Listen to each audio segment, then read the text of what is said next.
The question is, using Cauchy residue theorem, evaluate the integral over c e की power z upon z plus 1 into z minus 1 का whole square dz, where c is the circle modulus z equal to 2। तो सबसे पहले तो इस modulus z equal to 2 circle को ही draw कर लीजिए। ये सर्किल है जिसका सेंटर है ओरिजिन पर और इसकी रेडियस है 2। तो यहाँ पर ओरिजिन को सेंटर मानते हुए रेडियस 2 का सर्किल ड्रॉ कर लीजिए and represented to this by c। इसके बाद ये जो फंक्शन जिसका हमें इंटीग्रेशन इवेलुएट करना है, इंटीग्रेशन फाइंड करना है, इस फंक्शन को मान लीजिए fz, इसको fz से रिप्रेजेंट कर लीजिए। तो जब भी हमें कॉची रेजिड्यू थ्योरम अप्लाई करनी होती है तो सबसे पहले हमें fz के पोल्स फाइंड करने होते हैं। तो पोल्स फाइंड करने के लिए हम fz के डिनोमिनेटर को इक्वल्स टू 0 रखते हैं और z की जो भी वैल्यू आती है वही fz के पोल्स होते हैं। तो for the poles of fz z plus 1 into z minus 1 का होल स्क्वायर इक्वल टू 0।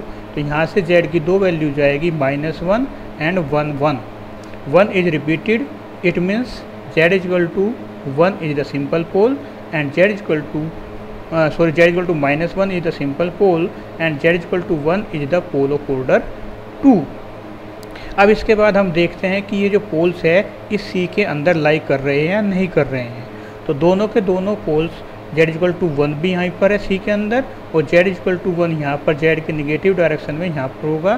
तो दोनों के दोनों पोल्स सर्किल के अंदर ही लाई कर रहे हैं। तो जब सर्किल के अंदर लाई कर रहे हैं तो इसका मतलब कॉची रेजिड्यू थ्योरम के अकॉर्डिंग,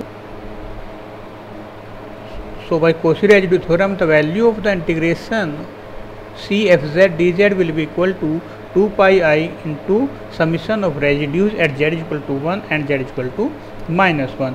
तो इसके बाद अब हमारा काम है कि हम z इक्वल टू -1 पर भी और z इक्वल टू 1 पर भी fz का रेजिड्यू फाइंड करेंगे, दोनों को ऐड कर देंगे और 2 pi I से मल्टीप्लाई कर देंगे। तो पहले हम फाइंड करेंगे z इक्वल टू -1 पर रेजिड्यू, क्योंकि -1 इज द सिंपल पोल। तो जब z equal to zed naught कोई भी सिंपल पोल होता है तो residue at z equal to zed naught होता है z minus zed naught into fz, और ये जो भी आता है उसमें z equal to zed naught put कर देते हैं। तो हमें चाहिए residue at z equal to -1, तो जेड नोट की जगह -1 रख दीजिए।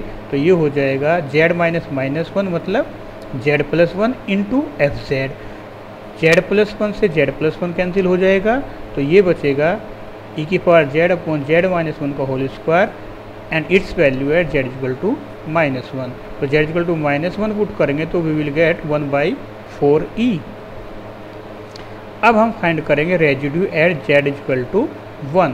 z equal to 1 is the pole of order 2, और जब भी कोई पोल ऑफ ऑर्डर 2 होता है, जैसे सपोज करो z equal to zed naught is the pole of order 2, तो residue of fz at z equal to zed naught होता है d upon dz z minus zed naught का होल स्क्वायर इंटू fz, और इसको differentiate करने के बाद जो भी आता है उसमें z equal to zed naught put कर देते हैं।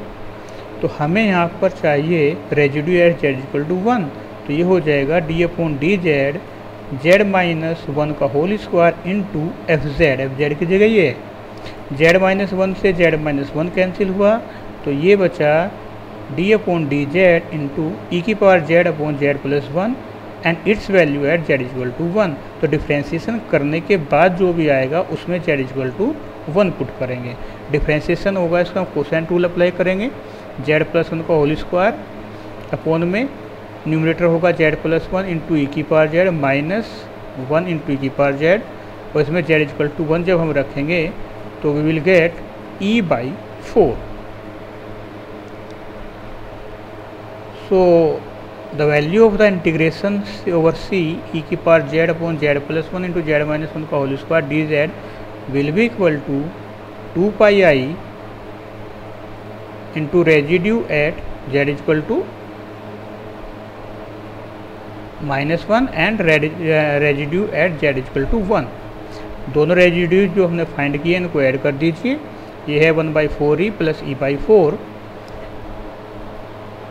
या हम ये भी कह सकते हैं कि पाई i upon 2 e plus 1 by e.